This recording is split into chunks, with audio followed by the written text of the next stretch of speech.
31 অক্টোবৰলৈ আৰু মাত্ৰ কেইটামান দিনহে বাকী আছে আৰু খুবেই মানে কঠিন হৈছে এই সময়খিনি আমাৰ সকলোৰে কাৰণে।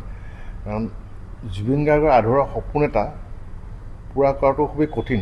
কাৰণ জুবিন গাৰ্গৰ চিন্তা, জুবিন গাৰ্গৰ ক্ৰিয়েটিভিটি সেই লেভেলটোক আমি কেতিয়াও নাপাওঁ। তথাপিও চেষ্টা কৰি আছোঁ তেওঁৰ যিটো আধৰুৱা সপোন আছিলে সেইটো যাতে তেওঁ বিচৰা মতে নহ'লেও আমি যাতে অকণমান তাত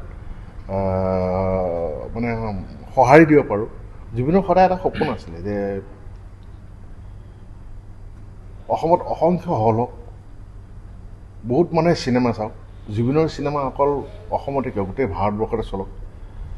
আৰু আজি হয়তো জুবিনৰ সেই সপোনটো আমি নহয় আচলতে গোটেই অসমবাসীয়ে সেইটো জুবিনক কৰা মৰম, জুবিনক কৰা আদৰ, তাৰে হয়তো এইটো এটা প্ৰতিফলন হৈছে। আজি গোটেই ভাৰতবৰ্ষতে জুবিনৰ ছবি ৰিলিজ হ'বলৈ গৈ আছে 31 তাৰিখে আৰু গোটেই ভাৰতবৰ্ষৰ পৰাই খুব ভাল সঁহাৰি আহিছে। ইতিমধ্যে ভালদৰে মানে যিখিনি আমাৰ এডভান্স বুকিং টিকেট থাকে সেইবোৰো সুন্দৰকৈ হৈ আছে। মই ভাবোঁ বা আমি গোটেইখিনিয়ে ভাবোঁ যে ছবিখন ৰাইজে ভাল পাব। প্ৰায় 3 বছৰ ধৰি এই ছবিখনৰ লিখা মেলাৰ সৈতে জড়িত হৈ আছোঁ। প্ৰায় 2.5 বছৰ আমি কেৱল লিখিছোঁৱেই, তাৰপিছত এবছৰ সময় তাৰপিছৰ কামখিনি হৈছে।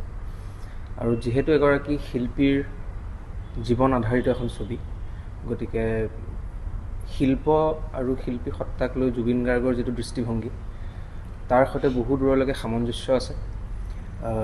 বিভিন্ন ধৰণৰ প্ৰসংগত তেওঁ কি ধৰণে চিন্তা কৰে, তেওঁৰ আদৰ্শ কি, তেওঁৰ বিচাৰধাৰা কি, প্ৰেমক লৈ তেওঁৰ কি ক'বলগীয়া আছে, সন্ত্ৰাসবাদক লৈ তেওঁৰ কি ক'বলগীয়া আছে, শিল্পৰ ৰাজনীতিৰ সম্পৰ্কক লৈ তেওঁ কি ক'বলগীয়া আছে, তেনেকুৱা বহুত কথা বহুবাৰ আলোচনা কৰি সেই ধৰণৰ সংলাপ কিছু আছে।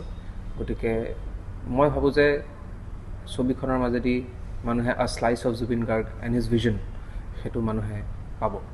জুবিন গাৰ্গ আৰু অসমীয়া মানুহৰ মাজত যিটো সম্পৰ্ক আছে সেই সম্পৰ্কটোতো আৰু বেছি শক্তিশালীহে হৈ থাকিব যেন অনুভৱ আমি কৰিছোঁ। আৰু তেওঁ মানুহৰ জুবিন গাৰ্গ, মানুহে তেওঁক সেইখিনি মৰম দিবই, তেওঁৰে চিন্তা আছিলে।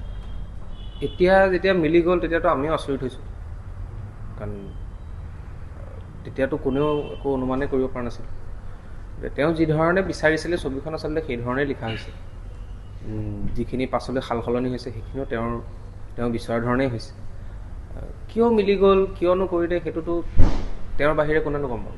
তেওঁ চলচ্চিত্ৰ উদ্যোগটো শক্তিশালী হোৱাটো তেওঁতো বিচাৰিছিলেই। আঞ্চলিক ভাষাৰ উদ্যোগটো যিমানেই শক্তিশালী হয় সিমানেই তেওঁৰ প্ৰতি আমি আচলতে শ্ৰদ্ধাশীল হোৱা হ'ব।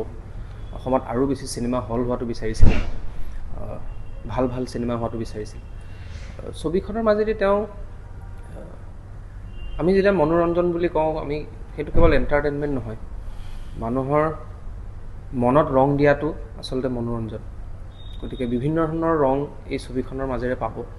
আৰু সংলাপসমূহৰ মাজতো তেওঁ ক'ব বিচৰা বহুতখিনি কথা, তেওঁ কোৱা কথাই আচলতে মই তাতে টুকি ৰখাৰ নিচিনা আচলতে। সেই ধৰণৰ বহুত কথা পাব। এইখন মানে প্ৰথম মিউজিকেল চিনেমা, তেওঁৰ সপোনটো আছিলে এখন মিউজিকেল চিনেমা হওক। আৰু এই ছবিখন আমাৰ প্ৰায় 11টা গান আছে। তেওঁ বিচাৰিছিলে যে এনেকুৱা এখন ছবি হওক সদ্যহতে আমাৰ অসমীয়া ছবি জগতে হওক বা বিদেশী ছবিতে আমাক সদায়তে অসমীয়া ছবি কৰোঁতে কোৱা হয় যে এইটো অমুকৰ পৰা কপি কৰা হৈছে, এইটো তমুকৰ পৰা কপি কৰা হৈছে। জুবিন গাৰ্গৰ চিন্তা আছিলে আমি নিজৰ কাহিনীৰে নিজৰ সৃষ্টিৰে এখন ছবি কৰোঁ। এখন মিউজিকেল ছবি এতিয়ালৈকে অসমত হোৱা নাই, আমি প্ৰথম মিউজিকেল ছবি এখন কৰোঁ। আৰু য'ত নেকি মৰম প্ৰীতিৰ কথা থাকক, মৰমৰ কথা থাকক, ভাল পোৱাৰ কথা থাকক, আৰু এজন ছিংগাৰৰ তাৰমানে ছিংগাৰৰ এটা এক্সট্ৰা লাইফ এটাৰ কথা থাকক, এই তেনেদৰে চিন্তা কৰি পেলাই এই কাহিনীটো বনোৱা হৈছিল। আৰু এই কাহিনীটো জুবিন গাৰ্গৰ নিজৰ।